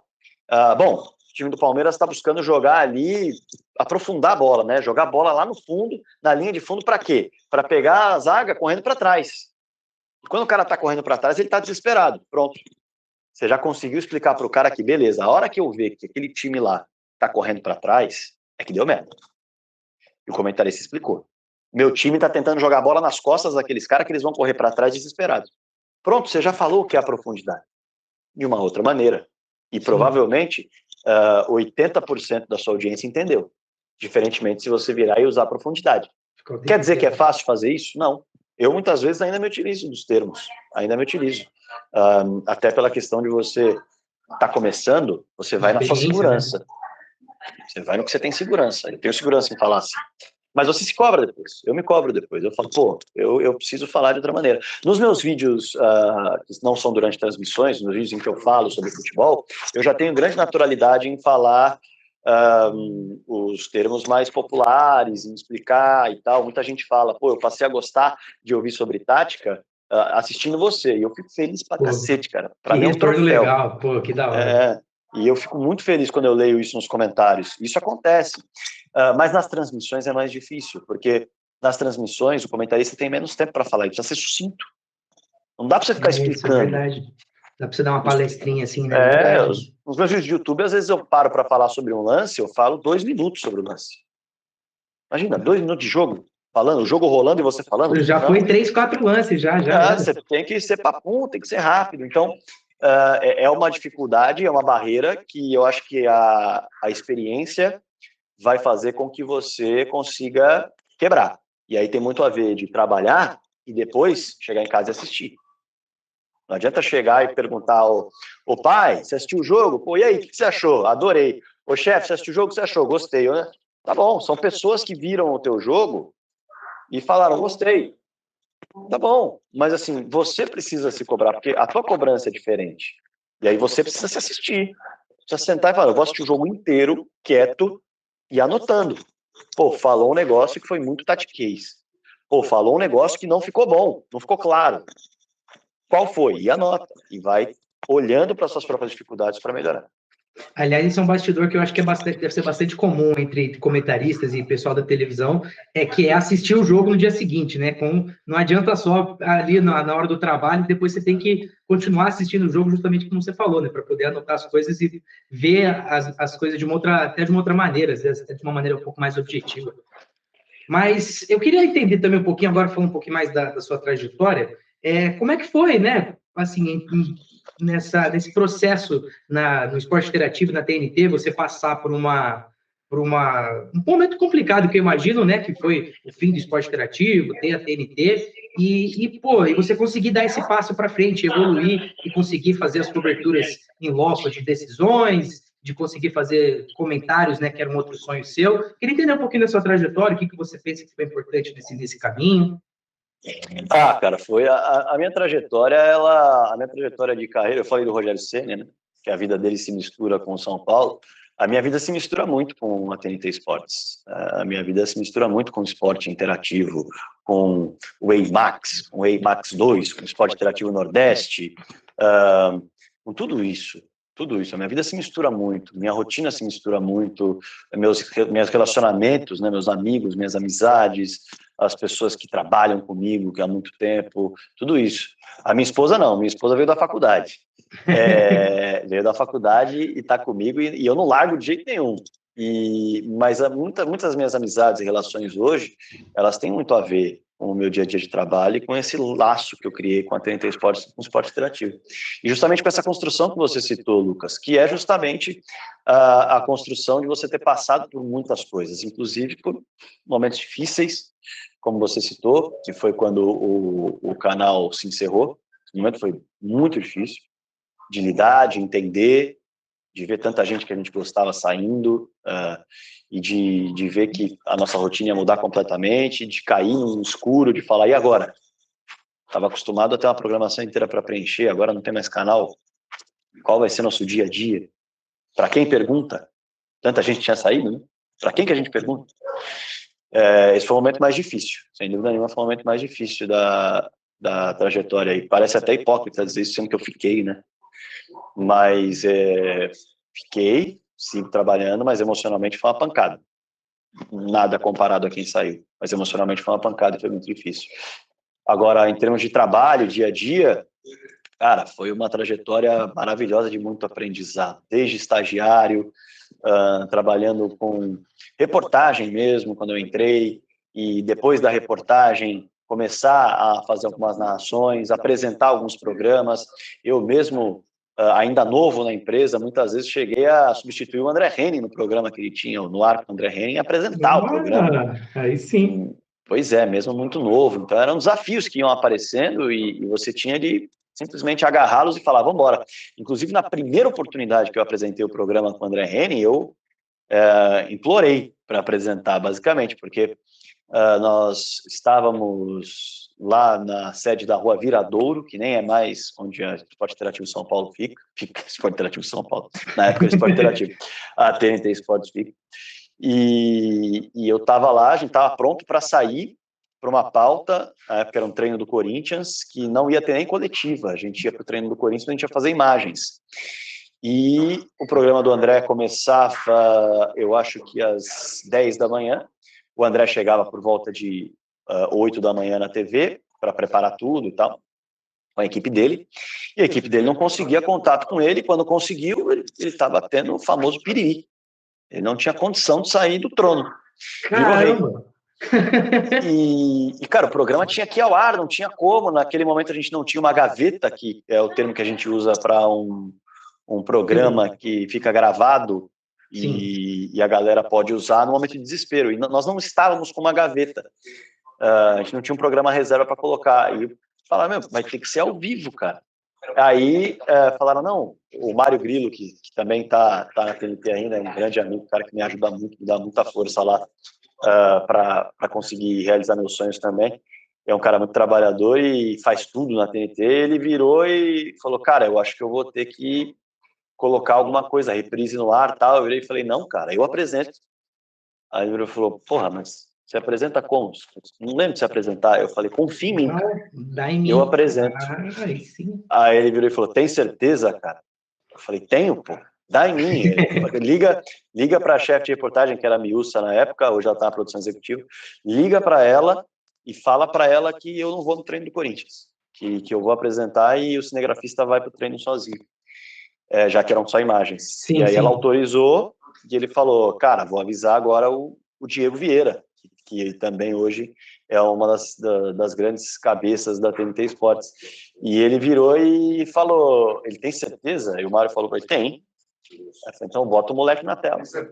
E aí foi a primeira vez que eu apresentei, dominei no peito, e é quando falam, oportunidade vem, você tem que estar preparado, cara. E quando acabou o programa, eu virei para ele e falei, e aí? Ele falou, cara, show de bola. E dali para frente ele falou, a gente vai deixar algumas gavetas naturalmente, porque nem sempre a gente vai ter a sorte de você estar aqui. Sim. Mas para nós, você já está como o substituto do André. Se ele tiver algum problema, quando ele viajar para Champions, você já entra no lugar do André. E aquilo para mim foi um puta salto, sabe? Eu estava há 3 anos por aí no esporte interativo e eu falei, virei um plano B pro André, cara. Isso foi sensacional. O próprio André ficou contente, falou, porra, garoto, legal. Mete bronca, arrebenta aí. E outras oportunidades surgiram e eu apresentei. Então, essa foi um episódio engraçado e legal, mas que mostra um pouco de você se agarrar às oportunidades quando elas aparecem. Sim. E eu fui muito assim, eu agarrei as oportunidades de fazer transmissões de Série C, fazer transmissões de Série B, e muita gente desdenha, né? Pô, o cara vai viajar 5 horas de avião para fazer Série C. Cara, é maravilhoso. É um aprendizado do cacete. Claro que você não vai ter um ambiente em alguns momentos, você vai para estádios que vão estar vazios, você vai encarar... O que só aumenta o desafio, né? O aprendizado, né? E você vai para lugares em que os clubes não têm assessoria de imprensa, eles vão te entregar a escalação e ponto final, e você vai ter que virar pro cara e falar, e aí, qual é o grande jogador do teu time? Que eu não achei nada na internet. E o cara vai te explicar, e você vai ali no papel, no bloquinho de notas, não quer de celular, não. E você vai ganhando casca, e você vai ganhando cancha, você vai ganhando experiência, e é fundamental para você ir galgando um espaço maior nos eventos de maior visibilidade. E talvez a cobertura, são 2 coberturas muito marcantes que eu tenho, são 3 muito marcantes que eu tenho comigo. A cobertura do acidente da Chapecoense, que realmente foi algo muito doloroso de se fazer e muito diferente, porque, como eu disse, nós somos da imprensa esportiva, nós estamos acostumados a cobrir jogo, alegria, festa, gol, torcedor rindo, torcedor emocionado, torcedor puto. Você não está acostumado a olhar para caixão, cara. Você não está acostumado a mandar mensagem para pessoas que estão de luto. Você não está. Então, é um outro desafio. E aí eu fui para Medellín, participei, para mim foram as coberturas mais marcantes da minha vida, daquele jogo, que na verdade era uma missa, no Atanásio Girardot, onde várias autoridades da Colômbia e do Brasil estiveram presentes. Eu fui tratado de uma maneira incrível por ser brasileiro. As pessoas estavam tristes por nós e estavam, cara, o que você quiser a gente faz. Foi muito difícil, mas ficou até arrepiado, cara. Foi forte, uma cobertura forte de se fazer e que em vários momentos eu me emocionei e titubeei. Tanto lá na Colômbia quanto em Chapecó. E foi uma cidade que nós fomos ver a cidade reabrindo, porque a cidade gira em torno do time. E a gente ficou parada. E quando a gente sai da Colômbia, quando acabam as homenagens, a gente viaja para Chapecó. E a gente vê a cidade começando a abrir, e as pessoas, a expressão das pessoas já eram expressões diferentes. Era uma cidade triste, era uma cidade para baixo, e de repente alguém puxava um vamos chapé na rua, e as pessoas começavam a gritar no meio da rua isso, aleatórias, e se emocionar. E às vezes tá começando a me arrepiar aqui também. Às vezes a gente estava num bar, jantando, e alguém gritava vamos chapé, e aí começavam a cantar, e você via pessoas chorando. E como é uma cidade pequena, num bar, por exemplo, a gente estava lá e viu uma garçonete chorando bastante no balcão quando estavam cantando, e a gente acaba perguntando, né, jornalista, e eu perguntei, poxa, ela tem alguma relação? Cara, ela era uma pessoa com muita relação com um dos jogadores que faleceram. E, enfim, teve noiva de jogador que estava esperando o cara voltar para casar, sabe? Então, assim, tem muitas histórias fortes. Essa é uma cobertura muito marcante para mim. E muito difícil, muito desafiadora, tanto do ponto de vista emocional, quanto do ponto de vista logístico, do ponto de vista jornalístico, muito complicado. A cobertura do Parapan de Toronto 2015 eu guardo com um carinho enorme, que eu fiz para a Luciana Estrela, que hoje é da produção executiva da TNT também, e também foi uma cobertura que me tirou da zona de conforto, porque eu estava muito habituado a cobrir futebol, e de repente foi de última hora, pega as malas, cara. Para esportes, né? Esportes paralímpicos, cara. Então, assim, foi de última hora, foi coisa de 3 semanas antes, cara, uma mala, daqui 2 semanas você tá indo para lá, você vai se preparar, tal. Meu Deus, eu nunca nem assisti esporte paralímpico. Se prepara, vamos lá, aí já baixei todos os esportes, tava falando também que foi super desafiador e super emocionante também, porque tinham histórias ali de pessoas com uma superação gigantesca, e eu não estou falando do ponto de vista capacitista, tá? Pessoas que superaram, não, estou falando do ponto de vista de pessoas que não tinham condições. Se a gente vê muitas pessoas que não têm condições para treinar, havia pessoas ali que não tinham a Rosinha, por exemplo, do lançamento de peso. Cara, ela treinava no quintal de casa, sabe? E ela foi lá para Toronto para ganhar medalha, ela foi a última a conseguir a medalha. Então, superação mesmo das condições financeiras, da estrutura do esporte. Então, cara, também foi uma cobertura que me marcou muito, me fez valorizar demais o esporte paralímpico. Até hoje, quando eu posso, eu tento dar uma olhada. E, cara, a cobertura do Mundial de Clubes, para mim, foi... Aí você me deu o gancho que eu tava esperando. Até porque a gente está começando a acabar o nosso tempo aqui. Queria entender, por favor, você fale tudo que você tem para falar dessa cobertura. Se você puder dar algum bastidor legal para a gente ter uma coisa mais bacana. E entender qual que foi o impacto do Palmeiras assim, na sua carreira, né? Que você foi setorista por bastante tempo. Enfim, só para aproveitando o gancho dessa pontuação.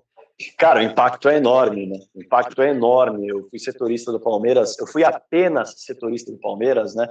Durante 5 anos da minha vida, para dizer assim. E por que eu digo apenas setorista? Porque uma vez que você é setorista por tanto tempo, hoje, com as redes sociais, você não se desvincula dessa função. Você carrega ela com você. Porque a minha base de fãs, a gente pode dizer assim, que é uma palavra que se utiliza muito, né? Da galera que segue, ela é palmeirense. Ela é palmeirense. Minha base de fãs é palmeirense. Posso dizer que 80% das pessoas que me acompanham no YouTube, no Twitter, ela é palmeirense. Instagram. Então, é uma galera que te dá engajamento, é uma galera que valoriza seu trabalho. E durante 5 anos eu só falei com essa galera, para ser setorista. Então, aos poucos, você vai abrindo um pouco os seus horizontes. Tem muito torcedor que fica bravo, fica com ciúme. Você porque começa não tá a falar mais falando do Palmeiras? Você está falando de outro time. Por que você está falando desse time? Porque eu estou trabalhando, cara, e é assim que vou falar de vários. Então é uma transição curiosa também. Mas o impacto é enorme. Eu tenho uma gratidão assim gigantesca à torcida do Palmeiras, gigantesca. Porque se não fosse pelo engajamento que me dá, pela moral que me dá, pela confiança que me dá, eu não realizaria sonhos como esse que eu estou realizando aqui, por exemplo, que é uma cobertura que envolve São Paulo. Mas o engajamento, a força nas redes sociais e tudo mais, isso mostra o bom trabalho, isso valoriza um trabalho que está sendo bem realizado, e isso acaba transbordando para outras coberturas, não só para coberturas de Palmeiras, justamente porque eu não sou mais um setorista. Mas o Mundial de Clubes foi, assim, eu acho que foi a cobertura da minha vida mesmo até agora, porque foi absolutamente espetacular. Foi uma cobertura num país totalmente diferente, de uma cultura absolutamente distinta da nossa, e de um momento muito, muito grande para o Palmeiras. Então, as minhas redes sociais estavam borbulhando. Nossa, só se Torcedores falava do Palmeiras nessa época. ensandecidos. Só se falava do Palmeiras. O torneio estava no momento em que outros torneios, na verdade, Comecinho da tipo, o temporada, né? Paulistão com poucos jogos. Então, assim, todas as atenções estavam voltadas para lá. E foi uma cobertura sem direito de transmissão. Também, né? E ainda assim foi uma cobertura espetacular, porque o torcedor do Palmeiras invadiu os Emirados Árabes. Então, para quem não era detentor de direito e estava ali para caçar foto, para caçar vídeo, para caçar a invasão à cidade, foi um espetáculo. Foi maravilhoso. A gente teve história de tudo que é jeito, a gente fez vídeo de tudo que é jeito, e a gente bateu recordes de audiência nas nossas redes sociais, que, querendo ou não, é parte do objetivo de uma cobertura, né? Não só trazer as mensagens, que tem a questão muito emocional, especialmente quando você não pessoal. tem os direitos, né? Mas quando você tá ali no dia a dia, você precisa dos resultados. E quando você tem resultados que batem recordes, mesmo sem os direitos de transmissão, cara, assim, é espetacular. E o que a torcida do Palmeiras fez por lá, não tem muita explicação. Foi simplesmente fazer com que os Emirados Árabes Unidos se tornassem a Pompeia, se tornassem a Barra Funda. Porque por onde você andava, você via a camisa do Palmeiras, onde você ia...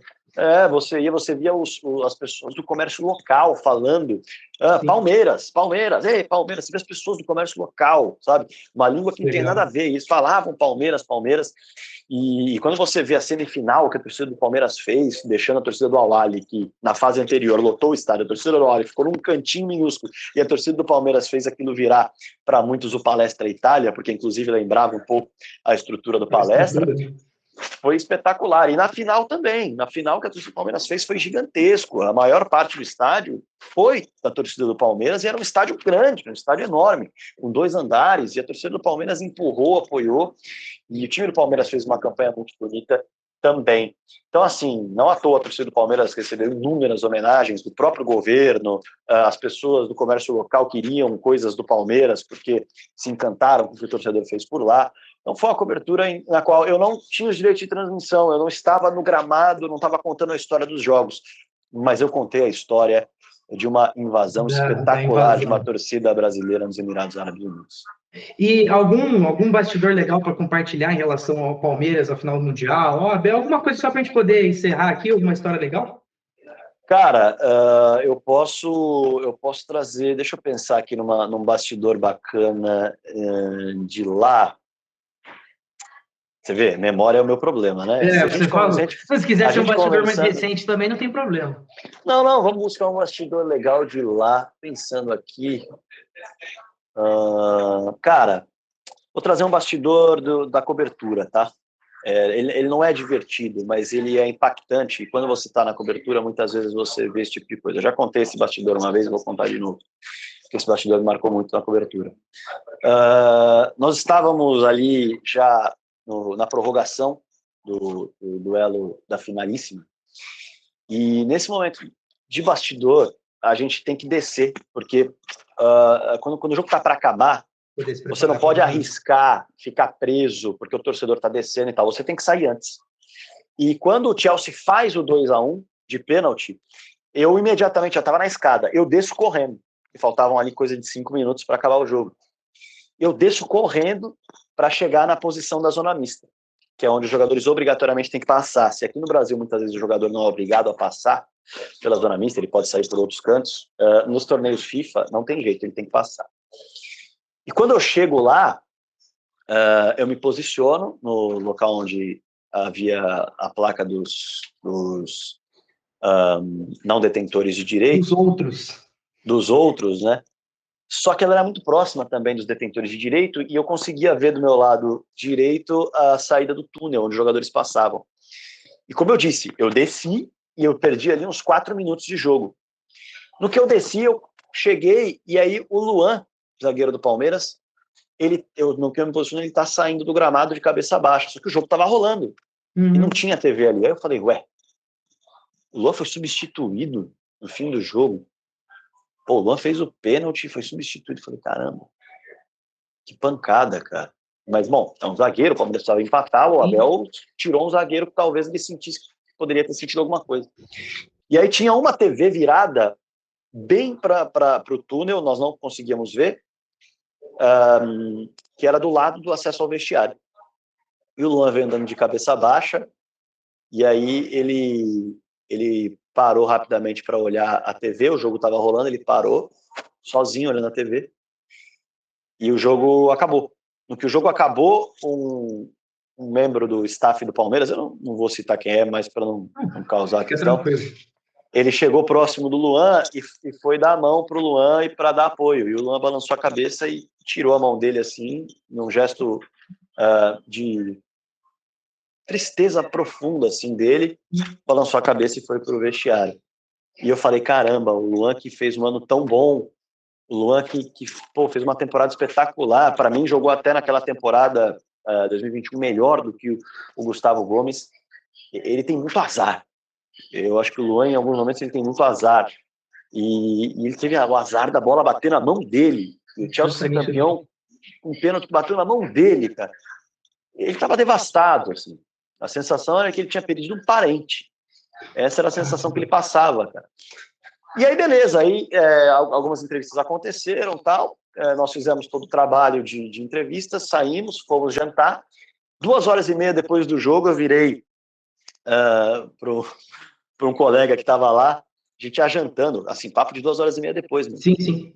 Eu falei, caramba, cara, o Luan, né, eu vi ele saindo, vi ele chateado. Quem que entrou no lugar do Luan? Aí esse colega meu veio e falou assim, como assim que entrou? Eu falei, pô, o Luan foi substituído. Ele, não, cara, o Luan foi expulso. Eu falei, o Luan foi expulso? Ele sabe que ele foi expulso fora. Eu falei, puta, eu nem vi, cara, porque eu tava lá embaixo, já tive que correr, senão ia perder. Passa de tempo, né? Ele foi, então, em resumo, eu fui saber que o Luan tinha sido expulso, assim, papo de 2h30, 3 horas depois do jogo, porque eu perguntei. Mas são dois bastidores curiosos, a questão de você ver aquilo, você perceber a sensação do cara, algo que câmera nenhuma pegou, que inclusive eu não podia pegar meu celular e virar para lá, porque ali era uma área de detentor, então eu não podia filmar, se eu filmasse eu estaria infringindo uma regra, e cara, eu vi aquilo e eu falei, puta, que ele não merecia isso. Sim. O cara tão dedicado, tão bacana, um cara que dá entrevistas, tem uma família tão legal, tal, não merecia algo assim, não merecia passar por esse sentimento. Isso é algo que você acaba criando também. Essa relação de você falar, pô, é um cara que solista, é um cara educado, é um cara que te dá entrevista numa boa, é um cara que você vê no dia a dia como é respeitado, você acaba torcendo pelo cara. Sim. E você vê o cara naquela situação, aquilo me arrebentou, porque eu sou um grande fã do Luan. E aí esse bastidor foi o bastidor pesado, e o bastidor curioso é esse. Só 2h30, 3 horas depois do jogo que eu fui descobrir que ele tinha sido expulso e não substituído. Daquilo que você estava falando, de ter que assistir o jogo depois, né? Mas, Rodrigo, muito obrigado. Eu vou precisar encerrar aqui, que o Vitor já está me avisando aqui que já estouramos o nosso tempo. Mas, cara, agradecer muito, muito pelo seu tempo, pelas suas histórias. Fico muito pela sua evolução na sua carreira, pelo sucesso que você está experimentando, pelos vários sonhos que você está conseguindo cumprir aí nesses últimos tempos. Cara, todo o sucesso do mundo para você e muito obrigado.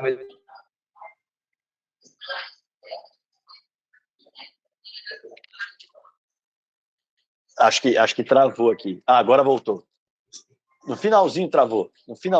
Mas eu vou voltar aqui que eu percebi que você estava se despedindo. Estava me despedindo. Se quiser, eu me despeço de novo. Agradecendo, falando que só muito feliz pelo sucesso que você está tendo na sua carreira, de poder cumprir, de atingir os sonhos que você estava atingindo, né? Final continental, comentarista. E agradecendo mais uma vez pelo tempo que você dispôs aqui, pelas histórias que você contou para a gente.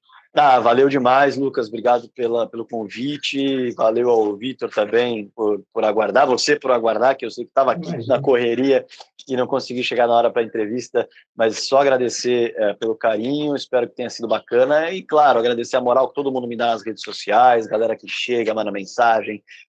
Agradece as informações, parabeniza as coberturas. E agradecer também, não vou citar nomes da TNT especificamente, já citei vários aqui, citei vários chefes, o André, que está agora, já que eu citei alguns chefes que merecem, o Mário, o Nilson e outros. Né?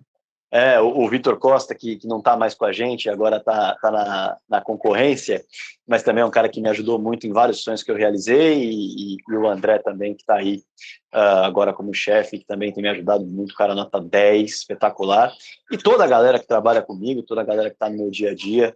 Realizar sonhos é algo que realmente não tem preço. E você está batendo papo comigo no momento em que eu estou olhando aqui ao redor e fico arrepiado naquele momento que eu percebo que eu estou trabalhando numa final continental. Então vai ser sensacional.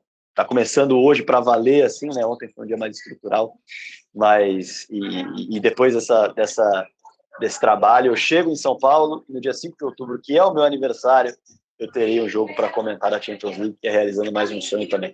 Então, realizações é o que a gente faz nessa vida de alegre, de contente, e agradecer sempre o apoio também da minha família, que é maravilhosa, me ajuda, fica cuidando de muita coisa lá em casa quando eu estou fora, minha esposa Camila, que, porra, sem ela seria impossível ter paz para trabalhar, ter paz para entender o que é essa vida maluca, e ela é maravilhosa, fantástica, assim como meus pais também são incríveis e estão sempre apoiando. Esses três aí, sem eles eu não sou nada. E é isso, valeu demais, gente. Obrigado por todo o tempo que vocês dispuseram para bater papo comigo, e estou sempre à disposição. Pô, que bom, bom demais. Salve para Camila, para sua família também. E, ó, galera, não só acompanhem o Rodrigo nas redes sociais, mas também aqui no canal do YouTube, ele tem um canal muito bacana. Assistam ele lá na TNT Sports, ele vai fazer o jogo aí no dia 5, acho que é Ajax e Napoli, né? E também aqui, dê a moral aqui pra gente na TV Torcedores, viu? Qual que foi, Rodrigo? É o jogo do Dinamo Zagreb contra o Salzburg. Ajax e Napoli no dia 4, mas eu não estarei nesse. Uma pena. Eu estaria, mas a logística de volta não vai permitir, eu não vou chegar a tempo. Não, mas tudo bem, tudo bem. De qualquer jeito, Dinamo Zagreb e Dinamo Zagreb, Dinamo Zagreb e Red Bull Salzburg, assistam também, sigam ali nas redes sociais e dê uma moral aqui pra gente também, curtam aqui o vídeo, comentem que a gente conversa também. Se inscrevam e ativem as nossas notificações. Vamos ficando por aqui, galera. Até a próxima, hein? Valeu!